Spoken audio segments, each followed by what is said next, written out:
Hey, what's going on, everybody? Welcome back. In this video, we are looking at the NBA slate for Wednesday. We have an 11-game slate, second to last day before the All-Star break, but let's get into it.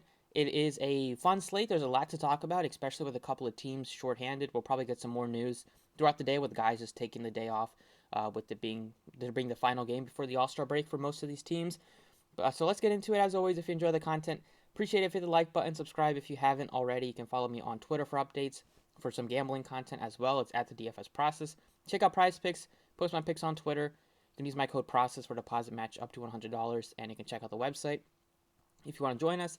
We hit on DraftKings yesterday with the 304, missed on FanDuel, but there is one. I wanted to show you guys just one parlay if you guys are in a state that allows betting, just because there's one that looks really, really good right now. I'm sure the numbers will go down throughout the day, but with the Thunder being so short-handed today, with them missing, still SGA is obviously out, but they're missing Dort today. They're missing Ty Jerome, no Kenrich Williams. Their lineup is going to look super bare, and this parlays it's right now it's plus 20,000 odds on FanDuel. Take 15 points for Baisley, 20 points for Mann and Giddy. Just throw in Murray's throw in Murray's odds. They are very easy to get for Murray. 15 points, 8 assists, 6 rebounds. But really, you're looking at Josh Giddey to get 8 assists and 10 rebounds, which he has done. At least the rebounding has been there, and it should be there again today. And threw in Baisley's 8 rebounds, and if you put $100 on that, you have a chance to win 20,000. So I just wanted to share that because it is such a good odds right now to pass it up. Hopefully it hits. It'll be something to watch tonight. But let's go ahead and get back to the DraftKings side. So looking at we'll start off just looking at the Thunder roster today because they are super shorthanded on bodies. I wouldn't be surprised if they run an 8-man rotation. But you have Giddey. He's obviously going to play a ton of minutes today, even though they said he's going to be limited to 30 for the next couple of games. He played 39 in overtime. I'm sure he's going to have to play a lot today. So he's expensive at $8,300 on DraftKings, but he still looks very appealing. You got to like Darius Baisley just because he's going to play huge minutes. Going to get you decent amount of shots off. He's gotten 17 and 21 shots off the last couple of games, and 3 straight games of over 40. The price tag is still very reasonable, so he's definitely one guy that you can plug in. Trey Mann's another guy that's going to get a lot of shots off. He played 32 minutes today, but no Ty Jerome, no Kenrich Williams. He probably should get up to like 34, 35. And he can get hot shooting. He can also have a tough night shooting. So hopefully he starts out the game firing a bit. And then you're definitely going to see minutes for Pokusevski. If he starts, comes off the bench, he should still get at least mid-20s in minutes, if not into the 30s. Aaron Wiggins at min price, he looks great. Played 34 minutes, only put up 12 fantasy points, but that price tag is too cheap to really pass up. He's min price. Go ahead and plug in just a couple of guys that I like right now. It's Wiggins, and I'll plug in Baisley at the power forward position. And then at center, you have Roby and Favors. There's no Mike Muscala as well. So those guys will probably split some of the center minutes. You'll see some of the minutes go to Pokusevski. I don't know if they've recalled. Yeah, they released poor Ducati, but I don't know if they probably have to call somebody up. If they wouldn't be surprised if they call somebody up. But looking at least a couple of Thunder guys, Aaron Wiggins, Baisley, can throw in Josh Giddey as well in the mix. But going back to the point guard position, you have DeJounte Murray at 11,000. He's super expensive, but he's been deserving of this price tag. The matchup is excellent. It might be a little bit overpriced because they've kind of accounted for Derek White being gone. But I wouldn't mind looking at him, especially if you're looking at a Thunder stack. LeBron is questionable. I assume he's going to play because he looked fine at the Super Bowl. And this is, I believe, their final game for the All-Star break. They're at home. I don't really see LeBron sitting out this one against the Jazz, which they can't afford to continue losing games. But I like LeBron more than Steph Curry. John Morant, keep an eye on his status. He's out. He missed yesterday's game. If they decide to hold him out again today, then you're going to be looking at Tyus Jones as a core play at $3,100. He would just be too good to pass up. Still like Trae Young a lot at 94. He looked great yesterday. Came through for us. Wouldn't be surprised if he drops another 60 or high 50-point game tonight against the Magic. So he definitely looks appealing. Chris Paul against the Houston team. Only concern you have is a blowout. It is a back-to-back for Phoenix as well. They haven't really decided to rest players, but you could see them decide to hold like Chris Paul or one of the veterans out just because they're playing the Rockets at home and they don't really need them out there. Van Fleet is questionable. If he misses, then you're going to be looking more heavily at the Toronto side. Look at Gary Trent's points. Look at just playing. OG's probably price tag has come way down again, but even though he struggled last game. And then you have Halliburton and Giddey. Brogdon is still questionable. I don't think Brogdon will play again before the All-Star break. This is the last game. So I don't mind Halliburton. Josh Giddey looks great just because he's going to have to do everything for the team. Back-to-back triple-doubles for him after I've been betting on his triple-doubles like ever since SGA went down, and he got him the last couple of games when I didn't bet on him. But now, if he can come through for us tonight at 83, I wouldn't be mad at him about it. And then you're probably not going to get Anthony Edwards tonight for the Timberwolves. He left the game with I believe, an ankle injury. So you're going to just get way more minutes for like D'Angelo Russell and more usage for D'Angelo Russell. He's $7,400. That price tag looks great. Toronto matchup wise, it should be one that should be a higher scoring game. Toronto gets a pace up spot going into Minnesota. And Russell put up 42 fantasy points last night, even though he shot awful, 5 of 20 from the floor. But the minutes will be there, and the price tag is super reasonable. In the 6K range, you're looking at like Kobe White looks fine at his price. DeSumo looks okay at 6,000 as well. Derek White at 58. Marcus Smart left the game. If he doesn't return, if he doesn't play tonight, then definitely you can look to Derek White. He should be starting in his place like he did last night. $4,900 Trey Mann still looks good as a value pick, but I would say Wiggins looks better at just $3,000 to min price. I don't know why the Houston Rockets got Dennis Schroeder because they don't have any need to play him minutes. He's just taken away from the young guys, but I have no idea why they acquired him. Probably should have agreed to a buyout or something. And then at the bottom, it's basically just right now, Tyus Jones looks like great if there is no Ja Morant tonight. At shooting guard, you're looking at like Donovan Mitchell looks good against the Lakers. Great matchup. Josh Giddey looks great still at 83. And then you're in the 6K range, looking at like Kobe White. Desmond Bane, you can go to him in a bounce back spot if there is no Ja Morant. Buddy Hield looks good at only $6,200. He's just playing huge minutes right now for the Pacers. I don't expect them to have Brogdon in. So you'll see Buddy Hield coming off a 1 of 13 game. He bounced right back with 8 of 12 from distance. Going up against the Wizards should be a good spot for him to continue his hot shooting. And the minutes are just huge for him, so I'm going to plug him in. At the small forward position at a pretty good price tag. I like him more than Halliburton, just getting some more value. If there is no Van Fleet, then definitely look to Gary Trent. Would look great at 61. He would get a lot of shots off. OG would also look good. That game would be like the best one to stack up if there is no Van Fleet and if there is no Anthony Edwards, just because both sides are shorthanded. And then going with some value picks here will be Trey Mann at his affordable price tag. I like Mann more than Mitchell, even though Avdija had a great game, I still would go to Trey Mann over him.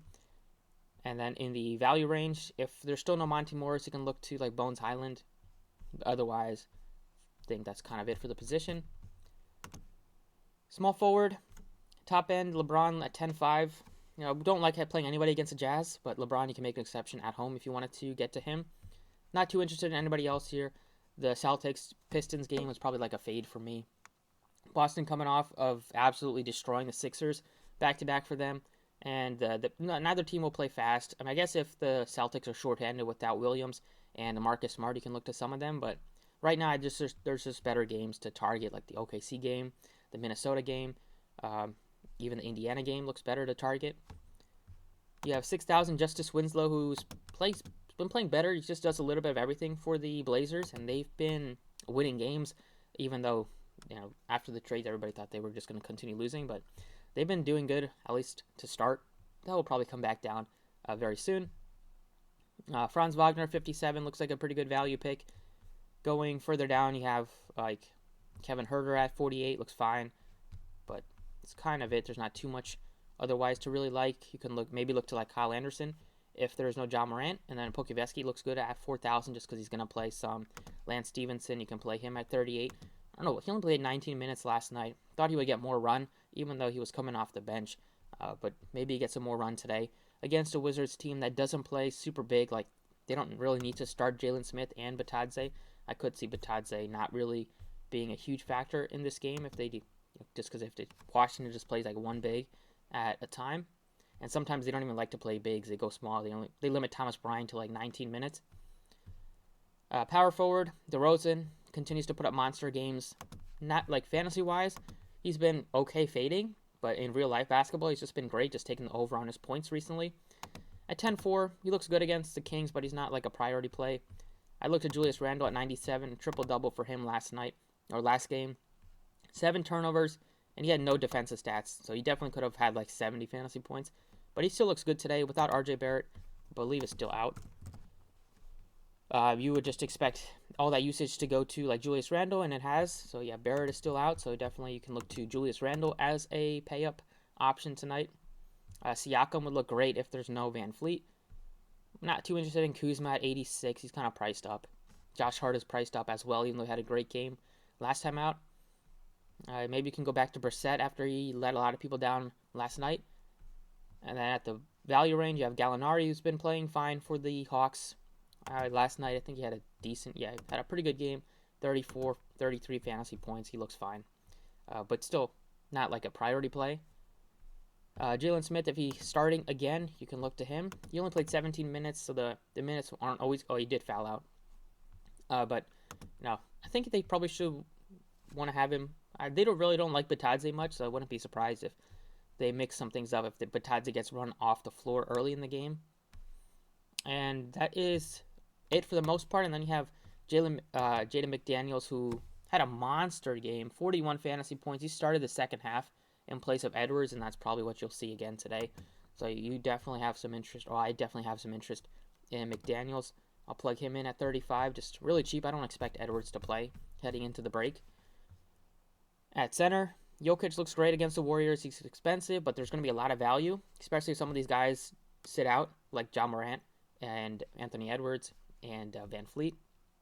That should be able to get up to Jokic easily if you wanted to do that.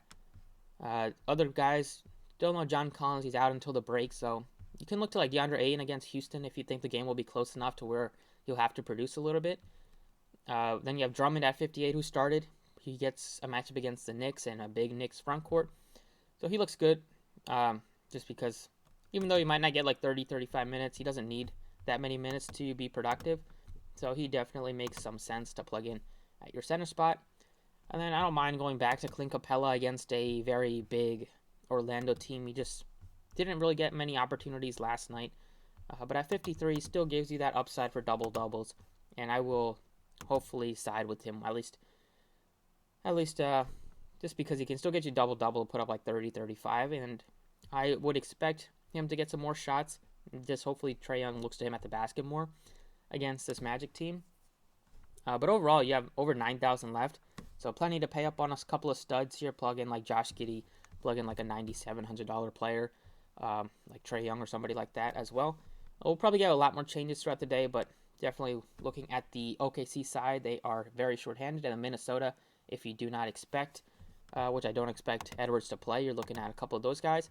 And then if you obviously you can pay up for Cat if Edwards misses. But that's it for DraftKings. Let's go over to FanDuel. All right, on FanDuel, point guard plays. Your most expensive options, no surprise. You probably have DeJounte Murray. He's $10,800.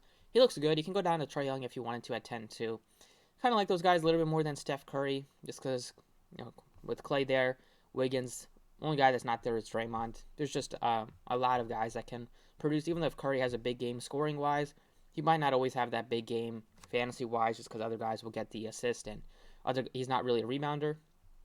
Halliburton is up to 93. That's kind of tough to get to. I'd rather go down to Donovan Mitchell. I'd rather go down to D'Angelo Russell at 79 for sure. And then Josh Giddey looks very appealing at only 72. He looks good on DraftKings anyways. I might try to squeeze him in there. But on FanDuel, $7,200 looks like a great option to plug in. Derek White looks good if he starts. You have a good price tag on Cade Cunningham as well, even though the minutes might not always be there. Trey Mann looks fine at 53, but not as much of a lock. And then if Tyus Jones is starting again, then he would be an obvious core play.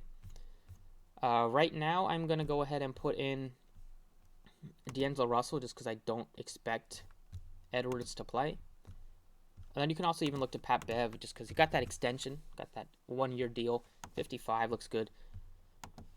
At shooting guard, not looking at the top end too much. I would look to Murray if I have some extra salary, but you do have some other guys that are just a little bit better values, like Josh Giddey would be a great play.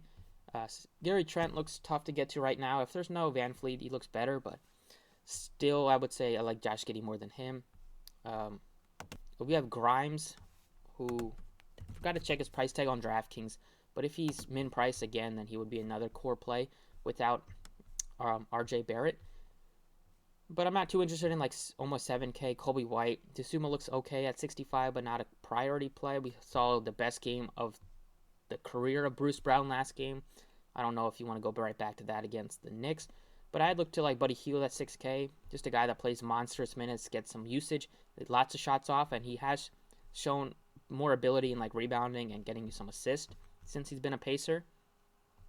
And that's it right now. There's not too much at the bottom end. We'll probably get some news throughout the day. Look at Wiggins' price. If he's min price, you can maybe look to him. It's 36. He would look like a good value as well if you needed one. Small forward. Go look in the mid range a little bit. Probably fading some of these guys here that are over $9,000 and $10,000, like Tatum and up. I don't really see them being great plays today, as of now at least.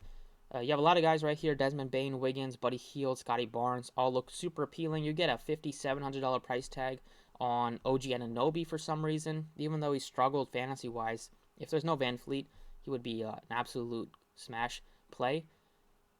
So that range right there just looks really good to pass up. I'm going to plug in Buddy Hield right now. If we get news that there's no Van Fleet, you can easily go to Scotty Barnes or go to OG Anunoby. At power forward, not too interested in the top end. I guess Julius Randle will probably be my favorite. Siakam would be the best play if there's no Van Fleet. And then looking down here a little bit, Bazley looks better on DraftKings. Still playable at 71, but not as much of a, obviously not as much of a value.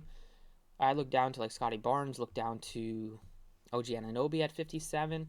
And then you still got great price tags on these Timberwolves players, the power forwards. Vanderbilt's 45. And then you probably have McDaniels as another great value. He's 39. I'll plug him in. And at center, we have Cat at 96. He looks great. If you wanted to go down a little bit in the 6K range, you have Clint Capella at 63, going up against the Magic. He looks fine as well. Bamba, if you want to take a shot on him, he's super risky because the minutes just might not be there some of these games if he's struggling. But right now, assuming that there is no Anthony Edwards and they're going to have to rely on the bigs, they're going to have to rely on the other studs to carry them, like Cat and Russell, I'll plug in Cat at 96. Still like Capella a little bit, but it just looks better on DraftKings. We'll see as the day goes on if it gets some more value. But as of now, that's it for the video. Thank you for watching. Hopefully you guys enjoyed. Best of luck tonight, and I will see you all next time.